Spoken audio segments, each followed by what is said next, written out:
Welcome to the show. Yes, that's a little Fleetwood Mac for you. We're staying trendy with the times. That song is coming back right now, and the younger generation's getting involved with the guy skateboarding with cranberry juice. So anyway, world's crazy. Listen, we're back, and I gotta say off the cuff here, it's Saturday right now, and it really makes me happy that everybody's reached out to me and said, hey, where's the pod? We missed the pod. Why didn't it happen on Thursday? So, glad that you guys are, hanging on the edge of your seat here. And Kev texted me this morning, drop the pod. So, just thanks for the support. Commish has you back. I'm back and better than ever. With no football on Thursday, I figured I'd take a little break. It's been a little bit of a crazy week, but positive vibes only, man. That's my slogan. Trying to do my best El Prez impersonation, and just whatever's happened up to this point, it's great. But we got to move forward and roll with some changes here. So, in any event, I'll get to that in a second. But first, recap from last week. The Turnersville Sportsbook had one of their probably worst performances in the past in a long time. 1-4, very disappointing. In fact, I said Terry was going to beat Zach, and I almost didn't flip on that. If you remember, I said, hey, I like Zach. I flipped. That was the only one I got right. So I said Pearson was going to beat Kevin. Kevin with a big win. He was on the pod, and said he was going to win, called out Pearson, changed his name to Pearson's father. I think all these things Pearson loves. But a big win to be the only undefeated team. He's 5-0 right now. Chris over Jake. Jake just keeps winning. He's 4-1. Chris just keeps losing. So I was wrong about that. I also said Bert was going to beat my dad. My dad was able to come back and beat Bert. Wrong about that. And then, of course, I said I was going to beat Ott. It was never a game. Ott wiped the floor with me from start to finish. And look, guys, like I said, fresh start. I was 1-4 on the week. I'm 2-3 for the season. Kev was a high scorer last week. I forgot to mention that. I got props here for you guys. Look, you see what this is? This is bread and butter. Positive vibes only. Bread and butter. I'm going back to the basics this week, guys. I'm going back to the basics. I got cute. I started Justin Jefferson over Hollywood Brown. I started Gardner Minshew over Ben Roethlisberger. No more games. Bread and butter is what I'm going back to this week. The big trade, I traded Clyde Edwards-Helaire. Kev, I guess not scared about the Bell news as much as I am. It's funny because I was very prepared to come on this show and say that Clyde's going to be fine. Darrell Williams is getting carries, so Bell's going to kind of get Darrell Williams' work. There's going to be no more Darrell Williams, Darwin Thompson messing around because Clyde's not on the field all the time anyway right now. And he just had the opportunities. Last week he had a touchdown call back. He looks good. I was ready to come on and defend Clyde, and I really still think he's going to have a good season. But with my weakness at running backs, I had Kev's taking the chance on, a guy I picked 5th overall or 6th overall, and I'm taking, some guys that haven't looked good but have the opportunity. So, big trade in the league. I will change my name. We'll see what that's going to be. You guys hang on the edge of your seats. Can't be Fresh Prince of Bel-Air if I don't have Clyde Edwards-Helaire. Otley Facts. New segment. It's funny. He said, I'm looking for material, spice up the pot a little bit. He wants, I think contributor credit scroll at the end is what he said. So let's just read an Otley Fact for the day.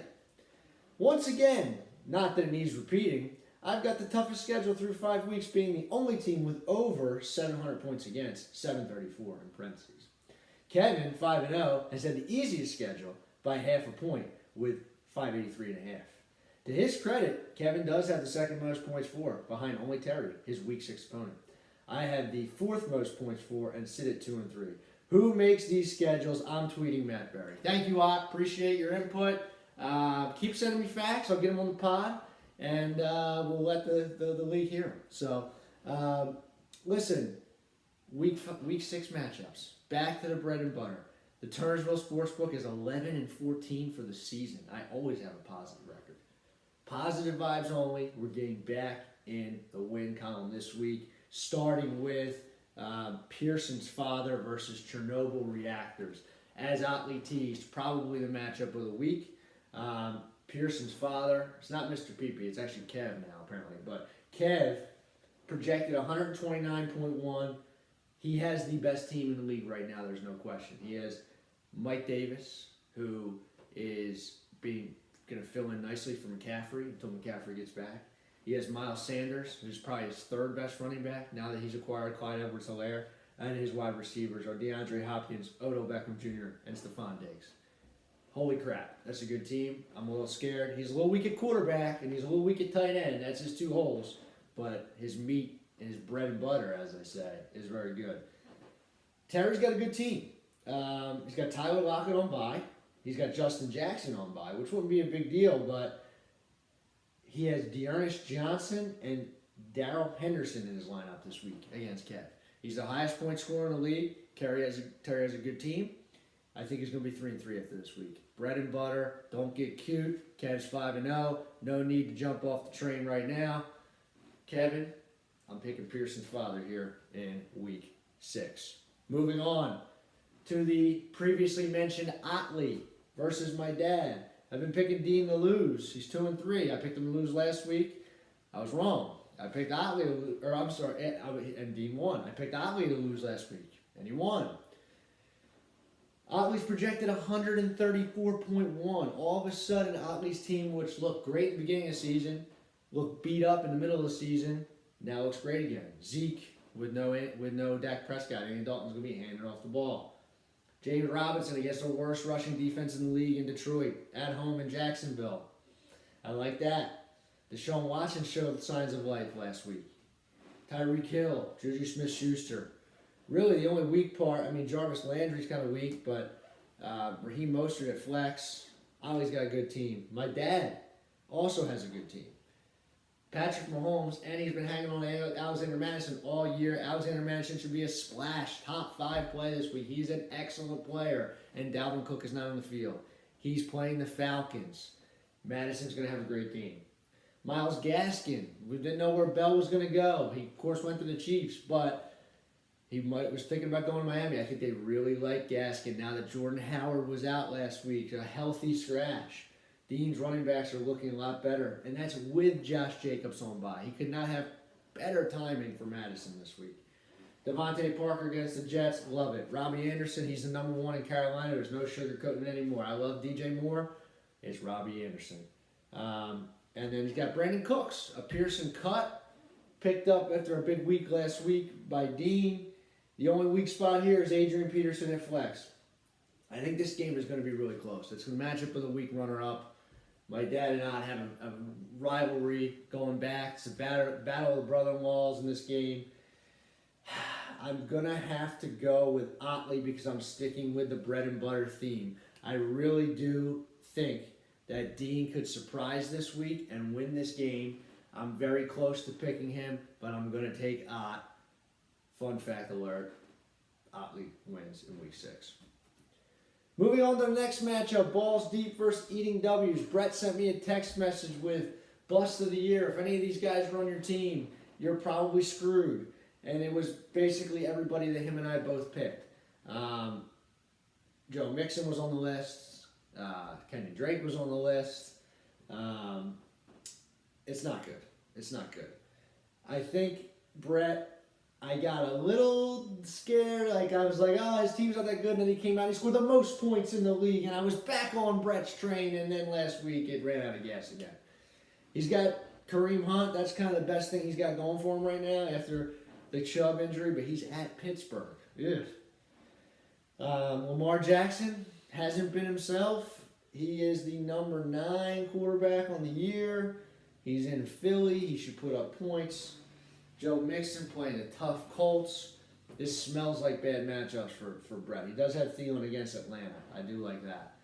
Flip it to the other side, though. Wait a minute. Pearson, the strong juggernaut team that he has.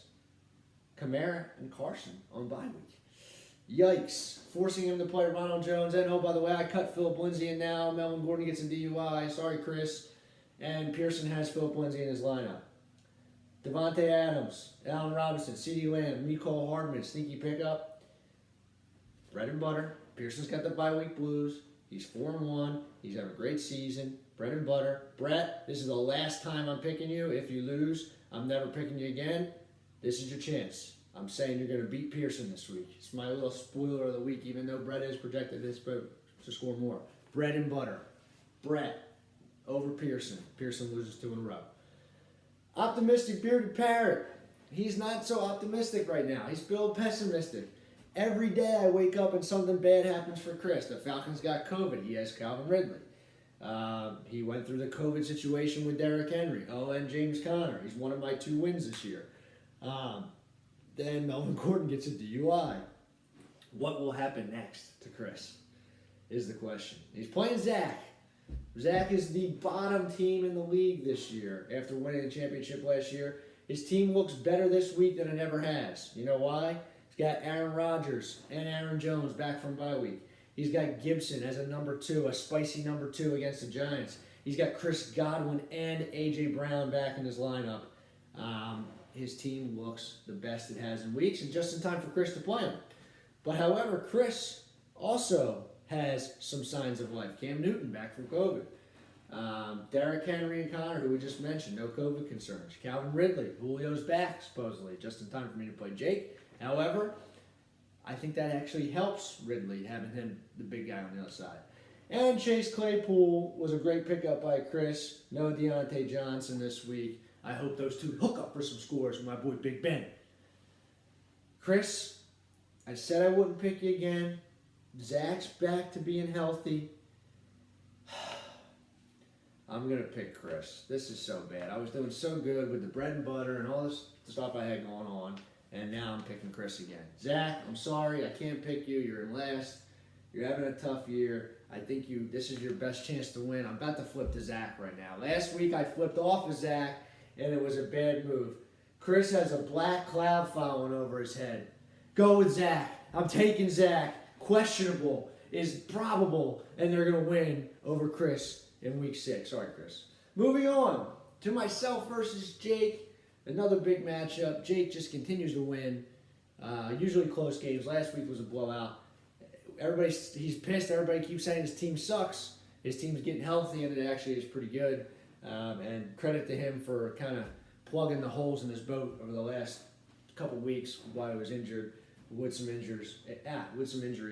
Gurley's been great. Devontae Freeman had a great week last week. He's got Ryan Fitzpatrick in without Russell Wilson. He's also without Michael Thomas, but he hasn't played in a couple weeks. He's going to get Julio back. Jamison Crowder is everything. Jamison Crowder, look, guys, I don't need to look at anything else. I need to win this week. I made a trade. I got Jonathan Taylor. He's playing the Bengals. That's a good matchup for me. My receivers have been bad. I think McLaurin has a better week. I think Amari Cooper has a better week. Greg Kittle is going to have a good week. Jake, this is the week. I have to win. Positive vibes only. I'm sorry.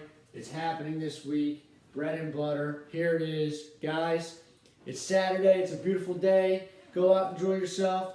Pray for no COVID cancellations or anything over the next couple of days. Commissioner's going to go 5-0. Ready to roll. Ready to roll. Positive vibes only. I'll leave you with this.